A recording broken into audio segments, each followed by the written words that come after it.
तो हेलो दोस्तों, आप सभी का स्वागत है आपके अपने YouTube चैनल स्मार्ट इंजीनियर पर। मेरा नाम है राधे और आज हम स्टार्ट करने जा रहे हैं दोस्तों फाउंडेशन चैप्टर से रिलेटेड एक नया वीडियो। जी हाँ दोस्तों, जिस तरह से हमारी फाउंडेशन चैप्टर के ऊपर सीरीज चल रही थी, हमने अपना सेलो फाउंडेशन जो भी है उसके सारे टाइप्स को अच्छी तरह से क्लियर कर दिया था, जिसके अंदर हमने बात किया था कि ग्रिलेज फाउंडेशन क्या होता है, राफ फाउंडेशन किसे कहते हैं, फिर इसके बाद स्ट्रेप फुटिंग किसे कहा जाता है, कब कहाँ किस तरह से इसको यूज में लेना है, कंबाइंड फुटिंग को भी मैंने बताया था। इन सभी चीजों को हमने अच्छी तरह से क्लियर करने का ट्राई किया है। अगर आपको लग रहा है कि मेरे से कोई पॉइंट छूटा हो या फिर कुछ रह गया हो तो आप डेफिनेटली कमेंट करिएगा, मैं रीड करने का ट्राई कर रहा हूं। और ऐसा करेंगे कि एक दो वीडियो हमारी क्यूएनए सेशन पर हो कि आपके क्वेश्चंस को हम सॉल्व करें और बेसिकली उसकी देखिए कि क्या कुछ अच्छी तरह से एक मेन आंसर निकल सकता है। तो दोस्तों चलते हैं आगे की ओर। यहां पर अगर आपको वीडियो देखना चाहते हो तो आई बटन में वीडियो आ जाएगी, आप डेफिनेटली उसको देखिए, उसमें सीखने को बहुत कुछ मिलेगा और पेपर के रिलेटेड में भी बहुत उसके बारे में क्वेश्चन वगैरह आते रहते हैं। आगे की ओर बढ़ते हैं दोस्तों, आगे की ओर चले तो हमारा जो आज का टॉपिक है वो है दोस्तों डीप फाउंडेशन। तो दोस्तों डीप फाउंडेशन यानी कि गहरा फाउंडेशन,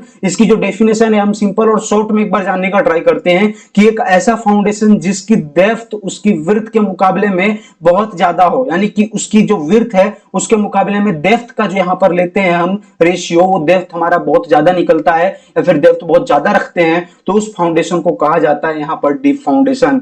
यानी कि इस तरह से समझे कि इसकी गहराई हमेशा इसकी पौड़ाई यानी कि इसकी चौड़ाई के मुकाबले में ज्यादा देखने को मिलेगी।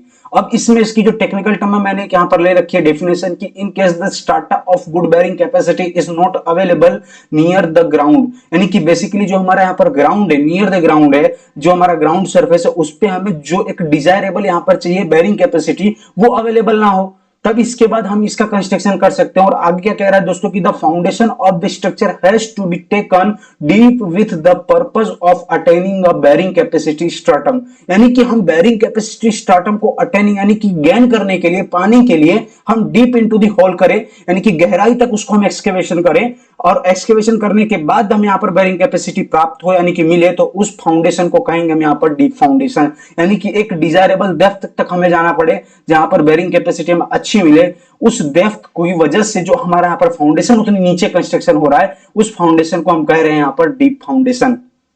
अब इसके बाद आगे की ओर बढ़े दोस्तों तो आगे हमारे यहां पर आता है कि the most common forms of deep foundation आ रहे, यानी कि कुछ इसके कॉमन फॉर्म्स निकल करके आ रहे हैं। पहला आ रहा है हमारे यहाँ पर पाइल फाउंडेशन, दूसरा है यहाँ पर हमारा दोस्तों केजन और वेल फाउंडेशन, तीसरा है कोफर डैम। अब समझने का ट्राई करते हैं, पहले समझते हैं पाइल फाउंडेशन को। पाइल फाउंडेशन होता क्या है, इसका कंस्ट्रक्शन कैसे किया जाता है, क्यों पाइल फाउंडेशन जरूरी है, किस तरह से बनाएंगे, पहले समझते हैं बनाने की प्रक्रिया क्या है। आपने ऐसी मशीनरीज वगैरह देखी होंगी, आपको दिखता तो सिमिलरली क्रेन की तरह होगा, बट इनकी जो वर्किंग कंडीशन है यानी कि इनकी वर्किंग प्रोसीजर है वो डिफरेंट डिफरेंट रहती है। बेसिकली इसके आगे वाले पोर्शंस में यहाँ पर ड्रिलिंग करने के लिए सिस्टम वगैरह लगाए, ड्रिल करने के बाद इसके अंदर प्लेसिंग किए जाते हैं क्यूएनईटी ट्यूब्स के। क्यूएनईटी ट्यूब्स इसके अंदर प्लेस करने के बाद क्या रहता है कि जो इसकी साइड्स वगैरह की जो भी लूज सोइल है वो इस एक्सकेवेशन किए हुए होल में नहीं गिरती, जिसकी वजह से एक सपोर्ट मिलता है। और इसके बाद हम यहाँ पर क्या काम करते हैं, इसके अंदर प्लेसिंग करते हैं रेनफोर्समेंट वगैरह का। रेनफोर्समेंट वगैरह प्लेस करने के बाद कॉन्क्रीटिंग की जाती है। करने की भी प्रोसीजर्स आप यहाँ पर देख सकते हो।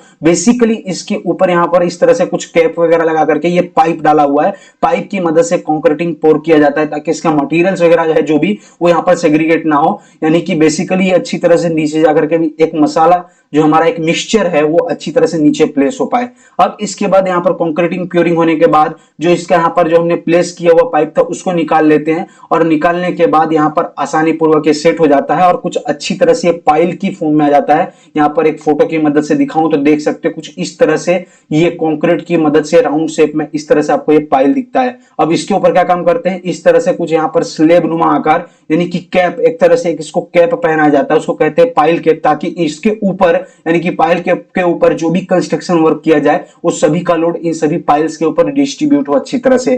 तो आगे की ओर बढ़ते हैं दोस्तों, आगे हमारा यहाँ पर इस तरह से जिस तरह से मैंने बताया ये है पूरा पाइल का कंस्ट्रक्शन। अब पर्पस मैंने बताया ना पाइल क्यों लिया जाता है, अब उसके क्या कुछ पर्पस हैं, क्यों उसको प्रेफरेड किया जाता है, कौन कौन सी सिचुएशन में, वो जानने का ट्राई करते हैं। तो अब यहाँ पर देख सकते हो लिखा हुआ है pile foundations are preferred in the following situation, यानी कि कुछ यहाँ पर सिचुएशंस हमने प्रेफरेड किए हुए हैं, बताए हुए हैं, उस सिचुएशंस के आधार पर पाइल फाउंडेशन को लिया जाता है। तो ये समझते हैं इन सारे यहाँ पर थ्योरेटिकल को साइड में रखते हुए। तो दोस्तों हमारा यहाँ पर जो पहला पॉइंट निकलता है वो है हमारा यहाँ पर when the ground water table is high, यानी कि जो ग्राउंड वाटर आपको दिख रहा है पानी नुमा आकार जो भी यहाँ पर आपको दिख रहा है, ये हाई हो। ये हाई कब होगा, जैसे कि रेनी सीजन हुआ, पानी ऊपर बढ़ गया, फाउंडेशन को लगे जा रहा है, जिसकी वजह से सोइल का यहाँ पर जो मिलना चाहिए अलाउेबल हमारा यहाँ पर बेरिंग कैपेसिटी, वो मिल नहीं रहा है, क्योंकि वो सोइल दब रही है पानी की वजह से। पानी चला जाएगा, निकल जाएगा जब सोइल के अंदर से, तो सोइल फिर से दबने का ट्राई करेगी, फूलेगी, जिसकी वजह से सेटलमेंट होने के चांसेस बढ़ सकते हैं। तो ये तब किया जाएगा जब यहाँ पर ग्राउंड वाटर टेबल हाई देखने को मिले।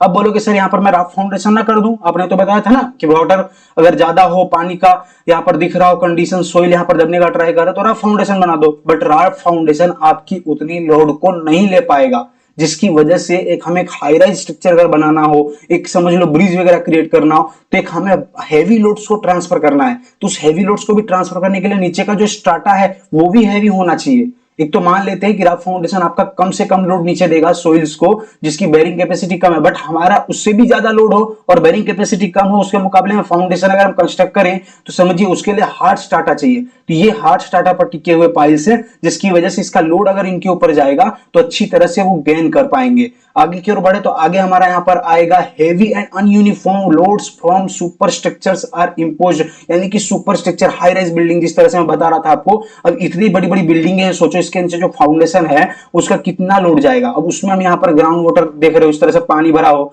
अब बना दें, पता चला फाउंडेशन फेल हो जाए, कोई मतलब ही नहीं है। तो इसीलिए हम क्या काम करते हैं, इस तरह से पाइल्स वगैरह का कंस्ट्रक्ट करते हैं, ताकि हैवी लोड्स में ऐसा नहीं कि खाली डाउनवर्ड ही जाए। अब इसके ऊपर विंड लोड भी लग रहा है, इसके ऊपर लोग रहते हैं तो लाइव लोड भी देखने को मिलेगा, खुद का इसका डेड लोड भी है।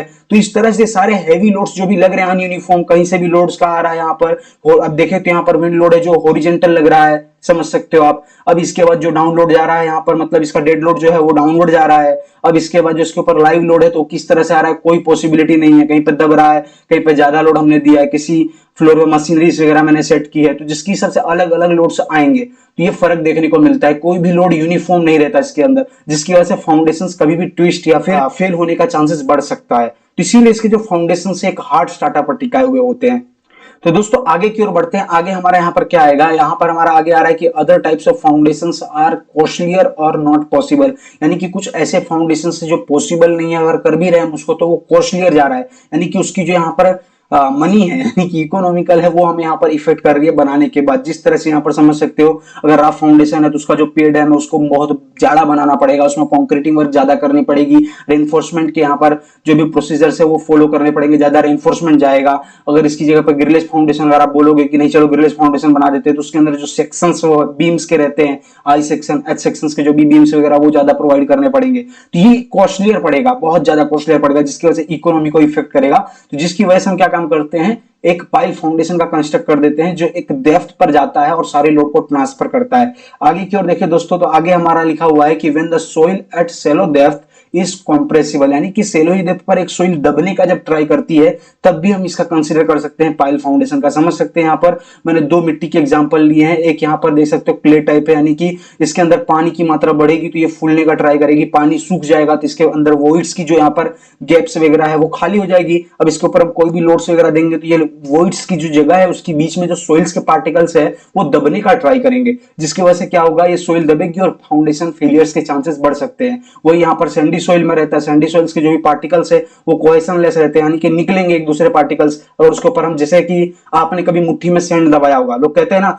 कि अगर हम सैंड को मुट्ठी में पकड़े कस के तो वो हमेशा गिरने का ही ट्राई करते हैं, उसी तरह से अगर हम सैंड को दबाने का ट्राई करें तो वो फैलने का ट्राई करेगी, जिसकी वजह से क्या है कि उसके ऊपर लोड वगैरह अच्छी तरह से नहीं आ पाएगी। तो इसके अंदर भी फ्रिक्शन पाइल वगैरह लगा करके इसको अच्छी तरह से कंस्ट्रक्ट वगैरह बड़े बड़े हाई राइज बिल्डिंग वगैरह किए जा सकते हैं। ये फ्रिक्शन पाइल किस तरह से वर्क करता है और फ्रिक्शन पाइल पर कौन कौन से स्ट्रक्चर खड़े हैं हाई राइज में, वो मैं आपको एग्जांपल वगैरह देने का ट्राई करूंगा फ्रिक्शन पाइल्स के अंदर में, जो भी हमारा फ्रिक्शन पाइल्स का टाइप्स वगैरह भी आगे आएगा। दोस्तों यहाँ पर आगे की ओर क्या कहता है कि when there is the possibility of scouring due to its location near the river beds और सी शोर एक्सेट्रा, यानी कि ऐसा लोकेशन जहां पर हमारा स्कोरिंग होने के चांसेस वगैरह बढ़ जाए। मान लेते हैं ब्रिज के ये सारे हमने यहाँ पर पिलर्स वगैरह ले रखे हैं, अब लहर जो है यानी कि पानी का जो प्रवाह है, यानी कि अपस्ट्रीम इस साइड, डाउनस्ट्रीम इस साइड है, यानी कि पानी इसी डायरेक्शन में बहेगा। यहाँ पर मैं एरो की मदद से समझाऊं तो जो आपका पानी है वो इसी डायरेक्शन में बहेगा। जब पानी बहेगा तो समझ सकते हो, देखो लहर इस साइड और इस साइड जा रही है, जिसकी वजह से क्या है कि पानी इस साइड इस साइड इस साइड इस साइड निकल रहा है। तो नीचे से जो मिट्टी है यानी कि उसको भी ये यहाँ से क्या करेगी, स्कोर करने का ट्राई करेगी, यानी कि स्कोर करेगी, यानी कि उसको मिट्टी को निकालेगी। यानी कि बहाएगी अपने साथ, इसको बहाने का ट्राई करेगी। तो ये जो इसके पास वाला जो एरिया है वहां पर एक अपना क्या करेगी, स्कोर होल क्रिएट कर देगी, जिसकी वजह से अगर यहाँ पर सेलो डेप्थ में फाउंडेशन बनाया गया होता तो उसके फेलियर होने के चांसेस बढ़ जाते। लेकिन इसका क्या काम रहता है, ये डीप इनटू दी होल रहता है, यानी कि बेसिकली इसको डीप तक होल किया हुआ है, जिसकी वजह से इसका एक जो स्ट्राटा है वो हार्ड स्ट्राटा है, वहां तक इसका स्कोरिंग होना पॉसिबल नहीं है। जहां तक इसका स्कोरिंग होना पॉसिबल नहीं रहता वहां तक हम इसको लेकर के जाते हैं, जिसकी वजह से इसका कंस्ट्रक्शन करने के बाद एक अच्छा फाउंडेशन, एक अच्छा बेस मिला हुआ होता है और स्ट्रक्चर टिका हुआ होता है। तो ये पॉसिबल है जब आपका स्कोरिंग ज्यादा होता हो, जिस एरिया में जहां पर आपकी लहरें ज्यादा तेज हो, यानी कि आपका यहाँ पर पानी का जो बहाव है या फिर आपका पानी का जो एक बहावी एरिया है वो अपस्ट्रीम टू डाउनस्ट्रीम ज्यादा है, यानी कि प्रेशर ज्यादा लग रहा है, तब आप इसका क्रिएट कर सकते हैं यहाँ पर डीप फाउंडेशन। अब इसको इरेज करते हैं दोस्तों और आगे की ओर बढ़ते हैं। तो दोस्तों आगे की ओर बढ़े तो आगे यहाँ पर आता है पाइल्स के प्रकार कितने प्रकार के हैं, यानी कि टाइप्स ऑफ पाइल्स कितने प्रकार के देखने को मिलते हैं। बेसिकली इसकी दो टाइप्स निकल करके आते हैं दोस्तों। एक तो बेस्ड ऑन फंक्शन, यानी कि फंक्शन के आधार पर पाइल का कितना प्रकार है वो दिखाया गया है। इसके अंदर अगर हम बात करें तो इसके अंदर पहला जो निकल करके आता है दोस्तों वो है हमारा यहाँ पर एंड बेरिंग पाइल, और दूसरी जो पाइल यहाँ पर आती है वो है दोस्तों फ्रिक्शन पाइल। इन सभी का मैं डिटेल्स वीडियोस बनाऊंगा, क्योंकि अभी मैं समझाऊंगा तो ये भी वीडियो लंबी जाएगी और आने वाली जो वीडियो रहेगी उसमें भी टाइम वेस्ट होगा। तो एक ही बार समझेंगे, अच्छी तरह से समझेंगे। फिर इसके बाद है दोस्तों यहाँ पर कॉम्पैक्शन पाइल, इसके बाद आता है हमारा यहाँ पर दोस्तों टेंशन पाइल, फिर इसके बाद है दोस्तों यहाँ पर हमारा एंकर पाइल, फिर इसके बाद है फेडर पाइल, इसके बाद आता है दोस्तों बेटर पाइल, फिर इसके बाद दोस्तों आता है हमारा यहाँ पर सीट पाइल। ये सारे जो पाइल्स है ये सारे पाइल्स बेस्ड ऑन फंक्शन, यानी कि फंक्शन लोडिंग कंडीशन के आधार पर इनको डाला जाता है। कब कब कहां किस तरह से यूज है सब जानने का हम ट्राई करेंगे। फिर इसके बाद आगे की ओर देखें तो मटेरियल्स के आधार पर पाइल के कितने प्रकार है वो दिया हुआ है, यानी कि बेस्ड ऑन मटेरियल। तो बेस्ड ऑन मटेरियल अगर हम बात करें तो पहला आएगा कंक्रीट पाइल, दूसरा आएगा दोस्तों स्टील पाइल, तीसरा आएगा टिम्बर पाइल यानी कि लकड़ी से बना हुआ पाइल, फिर इसके बाद आएगा यहाँ पर कंपोजिट पाइल। कंपोजिट पाइल यानी कि स्टील और इसके बाद कंक्रीट वर्क मिला करके या फिर अपना कंक्रीट और टिम्बर वर्क का यूज करके बनाया जाए पाइल, तो उसको कहा जाता है हमारे यहाँ पर कंपोजिट पाइल। और इसके बाद दोस्तों आएगा यहाँ पर सैंड पाइल। तो इस तरह से टोटल अगर देखें तो बेस्ड ऑन फंक्शन यानी कि आपके 8 प्रकार के टाइप निकलते हैं, और बेस्ड ऑन मटेरियल यानी कि आपके टोटल 5 प्रकार के टाइप निकलते हैं। और ये है टोटल हमारा यहाँ पर पाइल फाउंडेशन यानी कि पाइल्स के टाइप्स वगैरह। तो दोस्तों आज का जो हमारा वीडियो यहीं तक रखते हैं। बेसिकली आगे की ओर अगर हम बढ़ेंगे तो हमारा और भी टाइम जाएगा, और जिस तरह से मैंने बताया कि एक सेपरेट वीडियो इन सभी के ऊपर रहेगा, यानी कि हमारा नेक्स्ट वीडियो हम ट्राई करेंगे कि बेस्ड ऑन फंक्शन के आधार पर समझे कि सारी पाइल्स का किस तरह से हम यूज वगैरह करेंगे। तो आज की वीडियो के रिलेटेड में अगर आपको कोई भी डाउट हो तो आप डेफिनेटली मुझसे पूछ सकते हो। मिलते हैं अपने नेक्स्ट वीडियो में। आज के लिए इतना ही दोस्तों, bye bye, take care and good bye.